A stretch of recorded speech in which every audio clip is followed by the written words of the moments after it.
สีสีสุมังคลาสุภาสวัสดีอันดิเลกาชัยสีสวัสดีจงมีแก่ฟุ้งข้าทั้งหลายทั้งเทพานาคุณเทพบุตรเทพยาดาอินพรหมยมราชผู้องค์อาจกล้าหาญจึงได้บงการลงมาสู่ลงมาอยู่เป็นชัยมงคลอันวิเศษเมื่อนี้พระเกศเข้าสู่ราศีเป็นวันดีสุดขนาดอินทผาดพร้อมเตียงทางนาวังขาดคู่พร้อมกันโยสอนล้นพระอาทิตย์จรจันทาเลิกอังคารเถือกมหาชัยพุทธพหัสไปเป็นโยกสุขเสาได้อุตตามะโชคพร้อมลังขานาอันนี้ตามตำราว่าได้เรื่องถึกหน่วยชื่อว่าอุตตมราศีวันนี้เป็นวันดีอันประเสริฐถือว่าเลิศหงคุณปุ้นแปลงดีแต่งแล้วผ้าขวัญแก้วยกย่อมามีทั้งเท่าพญาเสนาและอัมมาทั้งนักปราชญ์มวลมากมีลุงตาและพ่อแม่มีเท่าแก่และวงศาพร้อมกันมาไหลลัง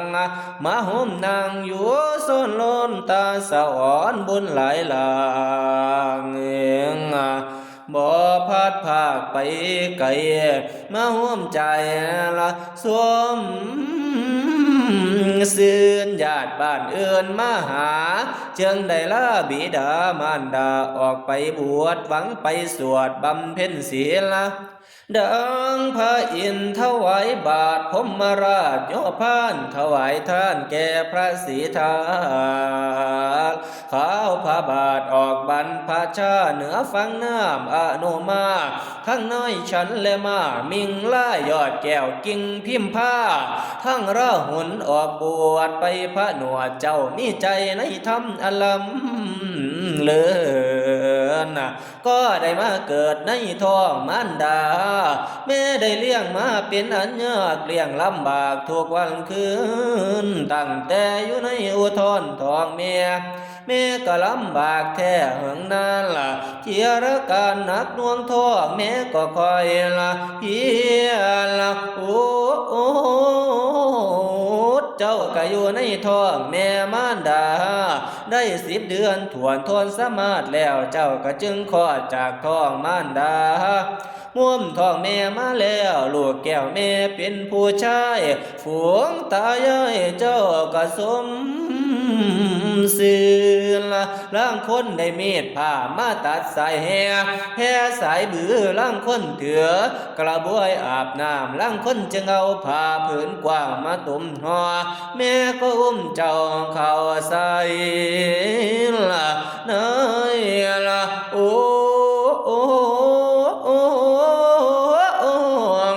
้แม่ก็ยกเจ้าเข้าใส่ในเผาแม่จึงเอาเข้ามาป้อนวันละ2-3 คำแม่ก็อาบน้ำให้วันละ2-3 ทีแม่ก็พัดวีและรูปไหลเอาใจใส่ทุกคำเศร้าบ่มีค่าคันแม่นถึงฤดูปีใหม่มาฮอดแล้วฟ้าแผ่ห้องเสียงดังแม่ก็อุ้มเจ้าเข้าใส่นายโอ้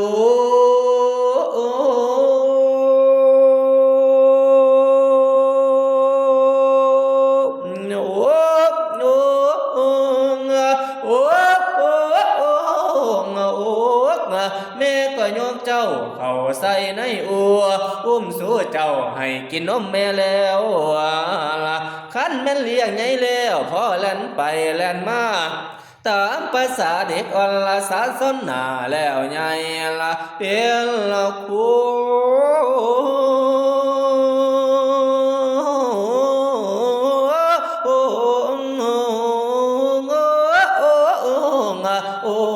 แม่ก็ขินกังวลละขังแค่น หักดวงนั่นละในใจเฮ็ดอะไรบ่มีแล้วอยากเอาลูกชายแก้วเข้าไปบวชในพระศาสนาเจ้าหน้าก็มีศรัทธาอยากบวชสร้างผนวดเป็นสามเณรเจ้าก็คิดถึงคุณพ่อและแม่ตั้งแต่เฮียนเสียขาบทอันวิเศษจึงเป็นเหตุให้มีศรัทธาบ่ไหววันละจิตตั้งมั่นในพระรัตนตรัยด้วยดวงใจละใสสุดขนาดขอประกาศเป็นลูกพระโคดมสังสมบารมีเต็มเปี่ยมให้ยอดเยี่ยมด้วยศีลสมาธิปัญญาเป็นหน้าวาน้ำขามพ้นโอคาสงสารฝึกพระกรรมฐานในหัวเจ้าจะได้มีความคิดหัวปัวปัญญาให้มีสมาคาละเพียงพำพร้อมให้มีใจอ่อนน้อมละในธรรมเจ้าจะได้คิดทำทางลวงอย่าได้มีความเศร้าโศกโศกา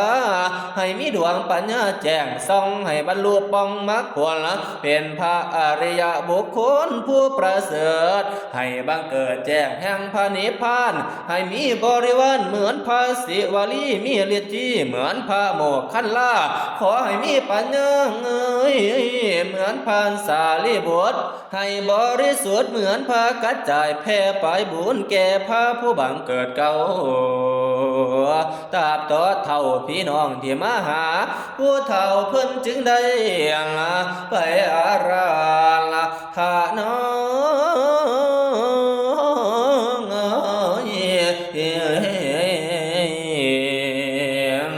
เอาอาจารย์เจ้าผู้ฉลาดมานั่งศาสตร์เสื่อนขวานนี้ว่าเสีย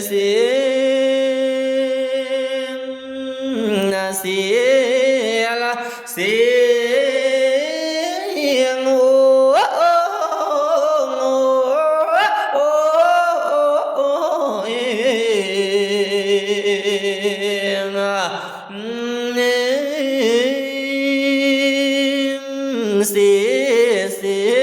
มือนี่ละแม่นมือสานวันนี้เป็นวันดีวันเศรษฐีมุตตะชูประสิทธิโยกพร้อมลักษณะ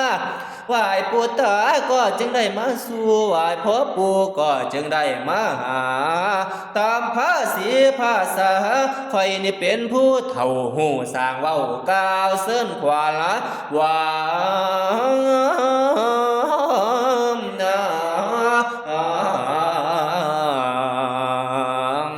มาพลัญญาสาลเชิญเอาขานอ่อนลาทารกาน้อยอ่อนนอนเชิญอยู่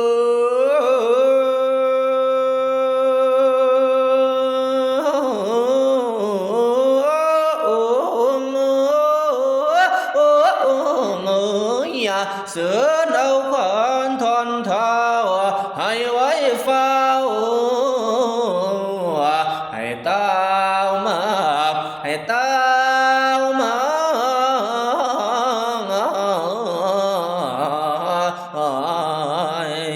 เดือว่ามาเยอะขวัญเกิงบาดว่าเดือนหาละมีละสาละอยู่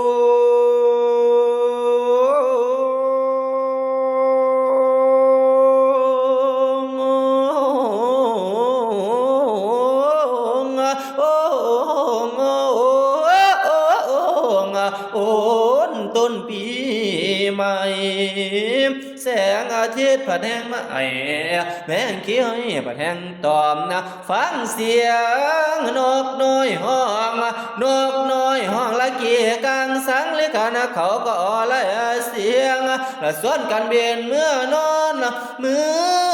อนสิงาคอมกวายพร้อมโอ้ตัวมันสิวามว่าละตัวละตัว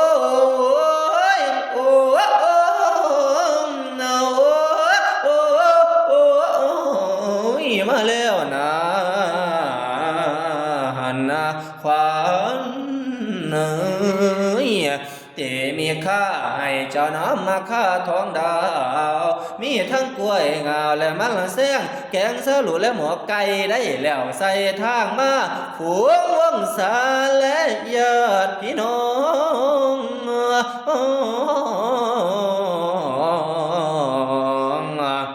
ฟังเสียงเขาลังคองดังมาเจ้าอยู่โยงโยงแล้วพันอยู่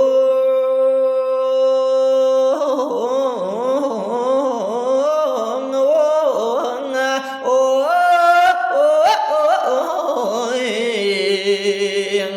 โอ้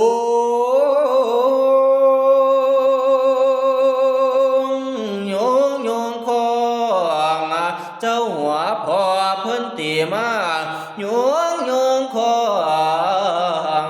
เจ้าหัวสาเพิ่นตีเปล่าสมเด็จมหาราชสันเจ้าสิทธิของบอกเปล่าคนละบอกเปล่าคนเดือเด้อว่ามาเยอะขวัญเอ้ยให้ขวัญท่านนี่ละมาอยู่กุฏิเสาแก่ละมาอยู่แผ่นทะลุงเพียงมาอยู่เตียงเก่าว่าละมาเยอะขวัญโอ้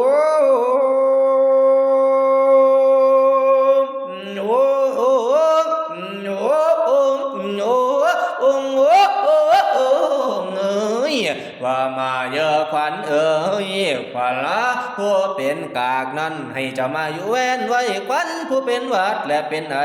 ให้เจ้ามานิมนต์เฮามีทางขวัญผู้เท่านั้นนายคอยซักไม่ก่อนเท่าตามหลังมาอยู่จุ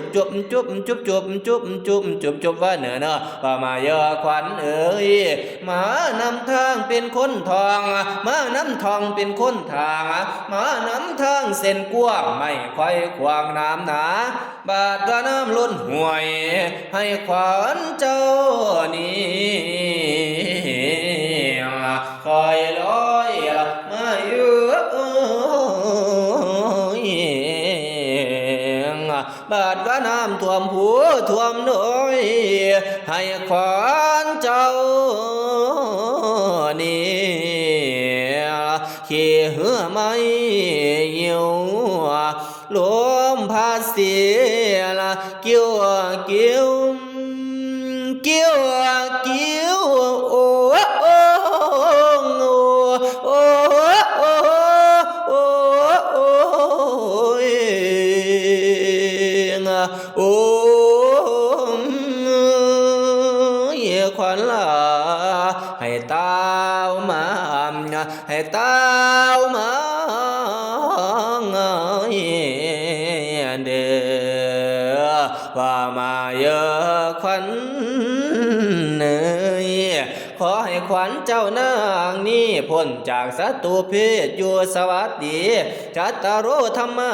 คุณธรรมทั้งสี่คืออายุวันนาสุขาภละโรคยาอันทวนหาปฏิภาณอันทวนหกปฏิปไตยาอันทวนเจ็ดจงเสด็จลงมารักษายังขันธสันดานแห่งเจ้านางเนี่ยว่ามาเยอะขวัญเอ๋ยคอยจักเชิญเอาขวัญเจ้านาคมาเฮาคอยจักเต้าเอาขวัญเจ้านาคละมาโฮมว่ามาเยอะขวัญเอ๋ยขวัญเจ้าลงไปเลี้ยละนาทีท้องเมืองนาคนางสนุมนมน้อยที่สมซ่อนในตาวมาขวัญเจ้าไปเที่ยวเล่นละชวนละทาโนดาดขวัญเจ้าไปเที่ยวเล่นกระแสน้ำนั้นไฟไก่ขวัญ นเจ้าไปเที่ยวเล่นละโยมมานาขันลอยลองขันเจ้าไปห้อมห่วยหาซ่อนดอกหมูสาวขันเจ้าเคยไปเที่ยวข้างละทางไก่ก่อแกงขันเจ้าไปแห้งห้องสมุทรกว้างควางหน้าที่ขันเจ้าหนีไปยูรีในเหลือบหินผาขันเจ้าไปชมที่มาสาลอยเลขันเจ้าไปวังกวางให้มาอยู่อย่าได้อยู่อย่าได้ปาพ่อแม่ไว้ไว้ทางพี่เพิ่นเสียของว่าละมาอยู่ขวัญเอ้ยขวัญเจ้าอย่าได้ไปเดินเล่นขี้รีไผนอกเขตขวัญเจ้าอย่าได้เดินประเทศเที่ยวท่องทางไกลอย่าได้หลงไหลไผป่าขวัญเจ้าอย่าได้ไปสมหมู่ลิงและค้างเขาหมู่นกเขาและเสือเสียงควายกระทิงและสางว่าละมาอยู่ละควา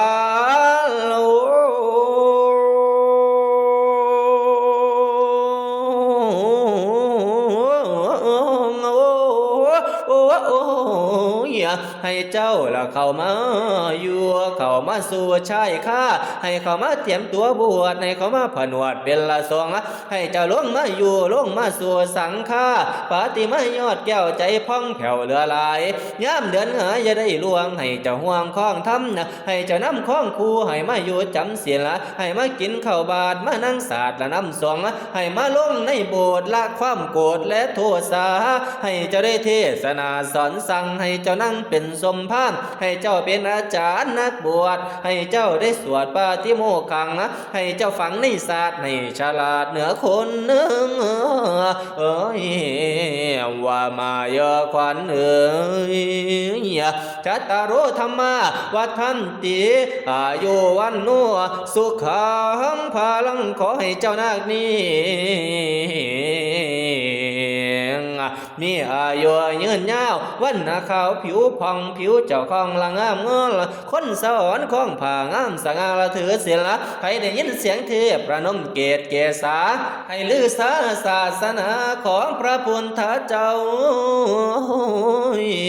ให้นางเจ้านี่ละมีเดชะให้ชนะฝูงมันเป็นอาจารย์ผู้วิเศษละกิเลสให้หายหนีดังอินทาธิราชเจ้านะพุ่มมินทั้งแดนดินเจ้าโอยอ่อนน้อมทุกท่านพร้อมนะสาธุการมาอวยพรว่าสมศีลให้เจ้ามีความรู้เลื่อนสมพานไหวอาจารย์ละเฮืองเฮือแก้วละเงินคำคนสะอ่อนสุ่มซืนให้เจ้าเลื่อนละมนุษย์สาเทวอย่าได้ค่าคัดของให้เจ้าท่องพระบาลีให้มีหวังของสืบสร้างธุระอ้างสองประการละเฮียนพระกรรมฐานให้ที่ถ่วนครบสิ่งล้วน80,000ละ4,000ละพระธรรมขันธ์ด้วยปัญญาเร็วไว้ตรัสส่องสมองปองเร็วไว้เสียนสดใสบ่ประมาทมีอำนาจในพระศาสนาอย่าได้โศกาโศกสาวให้ได้เป็นสาวกของพระพุทธเจ้าสืบพระศาสนาด้วยพระคาถาบทนานี้ว่า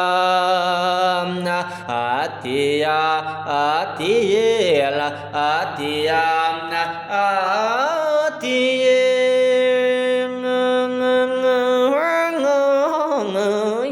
จัตตารโอธรรมาวัติธรรมทั้ง4ประการคืออายุวันนาสุขาภราโรคยานทวนหาปฏิภาณะอันทวนหัวอธิปไตยอันทวนเจนจงเสด็จลงมารักษายังขันธสันดานแห่งเจ้าหน้าด้วยบาทพระคาถาวามอายุวันนังสุขังพลัง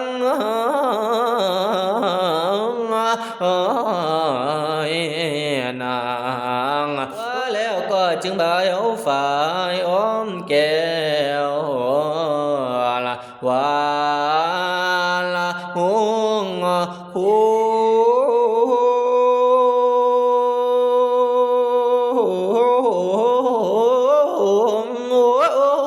โอ้นปุ่นคุณดีความงามดูอาจผูกขวัญลาดแขนลานว่ามาเยอะขั้นเม็นผูกเบื้องซ้ายขอให้ขวัญเจ้านาคนี่มาก็มาเยอะขั้นเม็นผูกเบื้องขวาขอให้ขวัญเจ้านาคนี้อยู่แล้วละมาทุกหมู่ทุกองค์มาทุกตนมาทุกคนก็ปูนเถิดว่าแล้วตั้งแต่ในกาละเมื่อนี้หนีเมื่อนามเจ้าจะได้ถอยซาเสียสีให้ขวัญเจ้านาคนี่ละมีอายุยืนยาวจะได้สาละมันให้เจ้ามันปานเงือมเขากวางมันให้เจ้ามันปานข้างหมูถอกเถื่อนละมันให้เจ้ามันปานเกลือนสร้างห่วงมันให้เจ้ามันปานปูงสร้างรอมันให้เจ้ามันปานก้อนหินแดงแข็งให้เจ้าแข็งปานแผ่นหินลาดทรงเทียมอาจเข้าสะเมมใหญ่เพียงต่อขวัญเจ้านี่อย่าได้หากใหญ่เพียงละขวัญเจ้าอย่าได้คนอย่าได้มนเหมือนตองอย่าได้มองเหมือนเท่าอย่าได้เท่าเก่าเสียสีให้เจ้านาคผู้มีศรัทธาออกบวชในมือนี้มีตั้งแต่ละอายุวันนั่งสุขังพลังขอให้ตั้งเทียงมันดอมทานจงเจริญขนมทานจงเจริ